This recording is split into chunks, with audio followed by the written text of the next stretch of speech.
ನಮಸ್ಕಾರ ವೀಕ್ಷಕರೇ. ಪಿರಮಿಡ್ ಪ್ರಳಯ ಏನಿದು? ಪಿರಮಿಡ್ ಪ್ರಳಯ, ಪಿರಮಿಡ್ಗಳನ್ನ ನಾವು ವಿಶ್ವದ 7ನೇ ಅದ್ಭುತ ಅಂತ ತಿಳಿಸ್ತೀವಿ. ಇದ್ರ ಬಗ್ಗೆನು ಪ್ರಳಯ ಬುಕ್ಕಲ್ಲಿ ಕೆಲವೊಂದು ವಿಷಯಗಳನ್ನ ತಿಳಿಸಿದ್ದಾರೆ.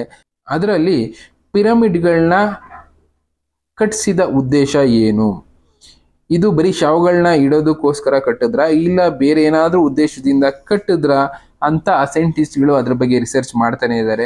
ಅದರಲ್ಲಿ ಚರಿತ್ರೆ ನಾವು ತಿಳ್ಕೊಂಡಷ್ಟು ತಿಳ್ಕೊತಾನೆ ಇರಬೇಕು. ಅಷ್ಟೊಂದು ಹಿಸ್ಟ್ರಿ ನಮ್ಮ ಭೂಮಿ ಮೇಲೆ ಇದೆ, ಅಷ್ಟೊಂದನ್ನೆಲ್ಲ ನಮ್ಮ ಕೈಲಿ ತಿಳ್ಕೊಳ್ಳೋದಕ್ಕೂ ಆಗೋದೇ ಇಲ್ವೇನೋ. ಅದರಲ್ಲಿ ಕೆಲವೊಂದು ವಿಷಯಗಳನ್ನ ಬರೆದಿರೋ ಪ್ರಕಾರ ಪಿರಮಿಡ್ಗಳನ್ನ ಜೀತದಾಳುಗಳ ಕಡೆಯಿಂದ ಕಟ್ಟಿಸಿಲ್ಲ. ಅಂದ್ರೆ ಮೊದಲು ಕೆಲಸದವರು ಈ ಪಿರಮಿಡ್ಗಳನ್ನ ಕಟ್ಟಿದ್ದಾರೆ, ಜೀತದಾಳುಗಳನ್ನ ಬಳಸಿ ಈ ಪಿರಮಿಡ್ಗಳನ್ನ ಕಟ್ಟಿದ್ದಾರೆ ಅಂತ ಕೆಲವೊಬ್ರು ಕಥೆಗಳಲ್ಲಿ ತಿಳಿಸಿದ್ರು. ಇದನ್ನ ಜೀತದಾಳಗಳಿಂದ ಕಟ್ಸಿಲ್ಲ ಅಂತ ಎಡ್ಗರ್ ಕೇಸಿ ಅನ್ನೋರು ತಿಳಿಸಿದ್ದಾರೆ. ಕಾರಣ ಇಷ್ಟೇ, ಅಲ್ಲಿ ಬಳಸಿರುವಂತ ಕಲ್ಲುಗಳು ಏನಿಲ್ಲ ಅಂದ್ರೂ ಸುಮಾರು 7-8 ಟನ್ ಇರೋದು, 10 ಟನ್ ಇರೋ ಕಲ್ಲುಗಳನ್ನ ಬಳಸಿದ್ದಾರೆ. ಆಗಿನ ಕಾಲದಲ್ಲಿ 10 ಟನ್ ಕಲ್ಲು ಎತ್ತಬೇಕು ಅಂದ್ರೆ ಎಷ್ಟು ಕೆಪಾಸಿಟಿ ಬೇಕು, ಎಷ್ಟು ಜನ ಮ್ಯಾನ್ ಪವರ್ ಬೇಕು, ಅದು ಅಷ್ಟು ಎತ್ತರಕ್ಕೆ ಎತ್ತಬೇಕು ಅಂದ್ರೆ ಎಷ್ಟು ಕಷ್ಟ ಇದೆ.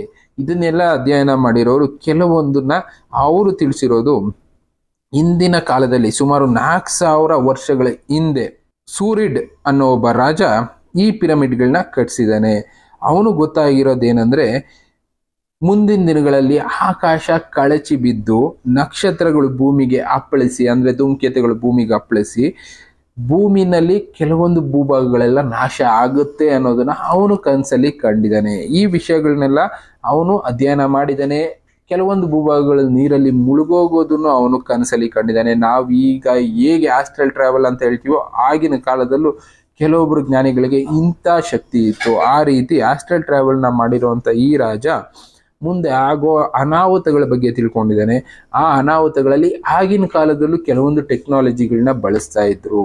ಏನಂದ್ರೆ 10 ಟನ್ ಕಲ್ಲೆತ್ತಬೇಕು ಅಂದ್ರೆ ಈಗ ನಾವು JCB ಆಗ್ಬೋದು, ಬೇರೆ ಬೇರೆ ಕ್ರೇನ್ ಆಗ್ಬೋದು, ಈ ರೀತಿ ಎಲ್ಲ ಬಳಸ್ತೀವಲ್ಲ. ಆಗಿನ ಕಾಲದಲ್ಲಿ ಕೆಲವೊಂದು ಅಡ್ವಾನ್ಸ್ ಟೆಕ್ನಾಲಜಿ ಇತ್ತು. ಅದರಲ್ಲಿ ಏನಂದ್ರೆ ಈ 10 ಟನ್ ಕಲ್ಲಿನ ಏನಿಲ್ಲ ಅಂದ್ರೂ ಸುಮಾರು 1000 kgಗೆ 1000 kg ಒಳಗಡೆಗೆ ತೂಕನ ಇಳಿಸೋ ಕೆಪಾಸಿಟಿ ಆಗಿನ ಟೆಕ್ನಾಲಜಿಗೆ ಇತ್ತು ಅಂತಾನೆ ಅವರು ತಿಳಿಸಿರೋದು.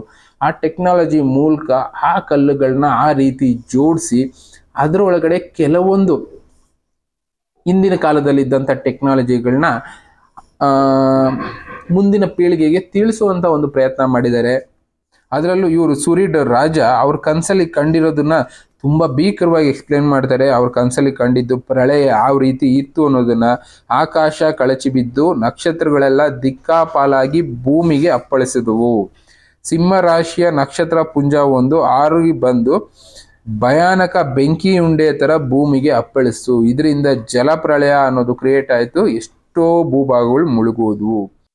ಈ ರೀತಿ ಪ್ರಳಯಗಳೆಲ್ಲ ಆಗಿ ಆಗಿನ ಕಾಲದಲ್ಲಿ ಇದ್ದಂಥ ಟೆಕ್ನಾಲಜಿಗಳು ನಾಶ ಆಗಬಾರ್ದು ಅನ್ನೋ ಒಂದು ಕಾರಣಕ್ಕೋಸ್ಕರ ಆಗಿನ ರಾಜ ಪಿರಮಿಡ್ಗಳನ್ನ ಕಟ್ಟಿಸಿ ಅದರೊಳಗಡೆ ಅವರು ಕಂಡುಹಿಡಿದಿದ್ದಂಥ ಕೆಲವೊಂದು ಟೆಕ್ನಾಲಜಿಗಳನ್ನ ರೇಖಾಚಿತ್ರದ ಮೂಲಕ ಬರೆಸಿ ಇಟ್ಟಿದ್ರು. ಅಂದ್ರೆ ಈಗ ನಾವು ನೋಡ್ಬೋದು ಗೋಡೆ ಮೇಲೆ ಕೆಲವೊಂದು ಕೆತ್ತನೆಗಳಿರುತ್ತೆ, ಎಷ್ಟೋ ಸಾವಿರಾರು ವರ್ಷಗಳ ಮುಂಚೆ ಕೆತ್ತಿರೋ ಕೆತ್ತನೆಗಳು.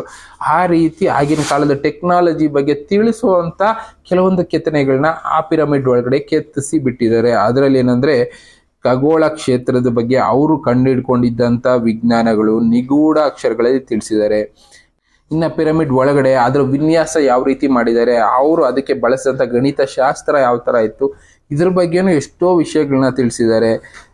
ಆ ಪಿರಮಿಡ್ ಒಳಗಡೆ ಭೂಮಿ ತೂಕ ಎಷ್ಟಿತ್ತು, ಭೂಮಿ ಅಗಲ ಎಷ್ಟಿತ್ತು, ಉದ್ದ ಎಷ್ಟಿತ್ತು, ಇಂಥದನ್ನೆಲ್ಲ ಅಧ್ಯಯನ ಮಾಡಿ ಬರೆದು ಕೆಲವೊಂದು ರೇಖಾಚಿತ್ರಗಳ ಮೂಲಕ ನಮಗೆ ತಿಳಿಸುವಂತ ಪ್ರಯತ್ನ ಮಾಡಿದ್ದಾರೆ. ಅದನ್ನ ಓದಿ ಅರ್ಥ ಮಾಡ್ಕೊಳ್ಳೋ ಕೆಲವೊಬ್ರು ಅರ್ಥ ಮಾಡ್ಕೊಂಡಿದ್ದಾರೆ, ಕೆಲವೊಬ್ರು ಇನ್ನ ಅದ್ರ ಬಗ್ಗೆ ರಿಸರ್ಚ್ ಮಾಡ್ತಾನೇ ಇದ್ದಾರೆ.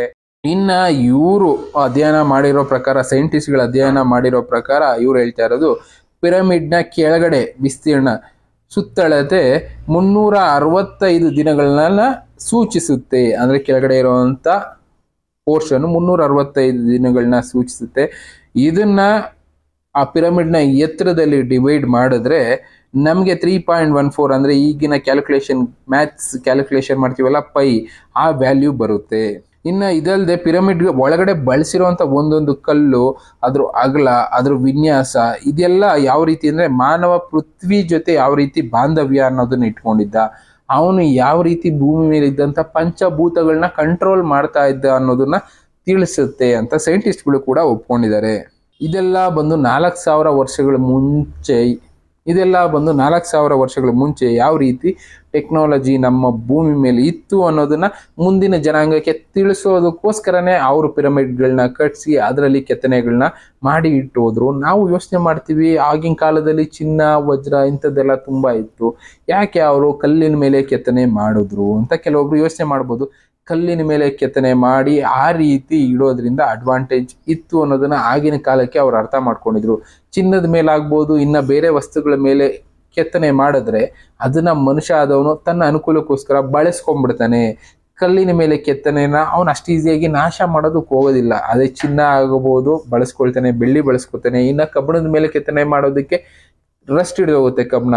ಆದ್ರಿಂದ ಮುಂದಿನ ಪೀಳಿಗೆಗೆ ಆಗಿನ ಕಾಲದಲ್ಲಿ ಇದ್ದಂತ ಟೆಕ್ನಾಲಜಿಗಳ ಬಗ್ಗೆ ತಿಳಿದೇ ಹೋಗ್ಬೋದು ಅನ್ನೋ ಕಾರಣಕ್ಕೋಸ್ಕರ ಅವರು ಕಲ್ಲಿನ ಮೇಲೆ ಈ ರೀತಿ ಕೆತ್ತನೆಗಳನ್ನ ಮಾಡಿ ಅದನ್ನ ಪಿರಮಿಡ್ ಒಳಗಡೆ ಸುರಕ್ಷಿತವಾಗಿ ಇಟ್ಟಿದ್ರು. ಮುಂದಿನ ಪೀಳಿಗೆಗೆ ಏನ್ ಬೇಕು, ಯಾವಾಗ ಏನು ನಾವು ಟೆಕ್ನಾಲಜಿಗಳನ್ನ ಅಡಾಪ್ಟ್ ಮಾಡ್ಕೊಳ್ಬೇಕು ಅನ್ನೋದನ್ನ ಈಗಲೂ ಕೂಡ ಸೈಂಟಿಸ್ಟ್ಗಳು ಆ ಪಿರಮಿಡ್ಗಳಿಂದ ಕಲಿತಾನೆ ಇದ್ದಾರೆ.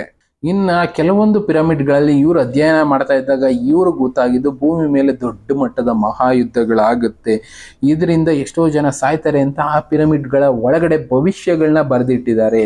ಅಂದ್ರೆ ಅಲ್ಲೂ ಕೂಡ ಕಾಲಜ್ಞಾನದ ಬಗ್ಗೆ ತಿಳ್ಕೊಂಡಿದ್ರು, ಅದ್ರ ಬಗ್ಗೆ ಅಧ್ಯಯನ ಮಾಡಿದ್ರು. ಮುಂದೆ ಆಗುವಂತ ಅನಾಹುತಗಳ ಬಗ್ಗೆ ಜನರಿಗೆ ತಿಳಿಸುವಂತ ಒಂದು ಪ್ರಯತ್ನ ಅವರು ಮಾಡಿ ಹೋಗಿದ್ದಾರೆ. ಅವರು ಪ್ರಳಯದಲ್ಲಿ ಕೊಚ್ಚೋಗಿರ್ಬೋದು, ಬಟ್ ಆದ್ರೆ ಅವರು ಮಾಡಿರೋ ಒಂದು ಕೆಲಸ ಏನಂದ್ರೆ ಮುಂದಿನ ದಿನಗಳಲ್ಲಿ ಇಲ್ಲಿ ಭೂಮಿ ಮೇಲೆ ಆಗುವಂತ ಅನಾಹುತಗಳ ಬಗ್ಗೆ ತಿಳಿಸುವಂತ ಒಂದು ಪ್ರಯತ್ನ ಮಾಡಿದ್ದಾರೆ.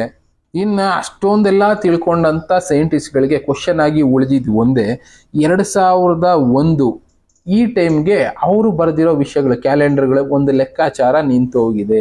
ಅದ್ರ ಲೆಕ್ಕ ಅವ್ರು ಹೇಳೋದು ಸೈಂಟಿಸ್ಟ್ಗಳು ಒಪ್ಕೊಳ್ತಾ ಇರೋದು, ಅದಾದ ಮೇಲೆ ವಿನಾಶಗಳು ಭೂಮಿ ಮೇಲೆ ಯಾವ ರೀತಿ ಬೇಕಾದ್ರೂ ನಡೀಬಹುದು, ಭೂಮಿ ಮೇಲೆ ಪ್ರಳಯಗಳು ಸಂಭವಿಸ್ಬೋದು ಅಂತ ಅರ್ಥ ಮಾಡ್ಕೊಂಡಂತ ಈ ನಾಗರಿಕತೆಯವರು ನಮ್ಗೆ ಪಿರಮಿಡ್ಗಳ ಆಧಾರದ ಅದರಲ್ಲಿರುವಂಥ ರೇಖಾಚಿತ್ರಗಳ ಮೂಲಕ ತಿಳಿಸಿದ್ದು ಇಷ್ಟೇ ವಿಷಯಗಳು.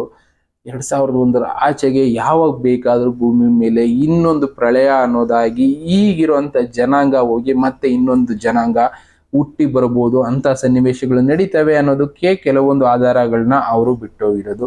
ಈಗಲೂ ಕೂಡ ನಾವು ಕೆಲವೊಂದು ಆಧಾರಗಳನ್ನ ಮುಂದಿನ ಜನಾಂಗಕ್ಕೆ ಬಿಟ್ಟು ಹೋಗ್ಬೇಕಾದಂತ ದಿನಗಳು ಬರುತ್ತೆ.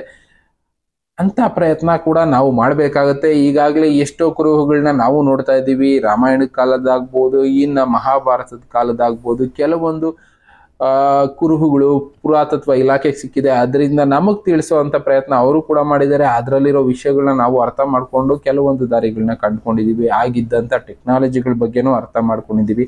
ಆಗಿನ ಕಾಲಕ್ಕೆ ಪುಷ್ಪಕ ವಿಮಾನ ಇತ್ತು ಅಂದ್ರೆ ಕೆಲವೊಬ್ರು ನಂಬೋದಿಲ್ಲ, ನಗುತ್ತಾರೆ. ಬಟ್ ಆದ್ರೆ ಅವರು ಕೆತ್ತಿರುವಂತ ಚಿತ್ರಗಳಲ್ಲಿ ಆಗಿನ ಕಾಲದಲ್ಲಿ ಪುಷ್ಪಕ ವಿಮಾನ ಅಂದ್ರೆ ಈಗ ನಾವು ಬಳಸ್ತಾ ಇರುವಂತ ಏರೋಪ್ಲೇನ್ಗಳು ಆಗಿನ ಕಾಲದಲ್ಲೇ ಬಳಸ್ತಾ ಇದ್ವಿ. ಎಷ್ಟೊಂದು ಅದಕ್ಕೆ ಸೂಕ್ತವಾಗಿರುವಂತ ಸ್ಟ್ಯಾಚ್ಯೂಗಳನ್ನ ಅವರು ಕೂಡ ಕೆತ್ತಿ ಬಿಟ್ಟಿದ್ದಾರೆ.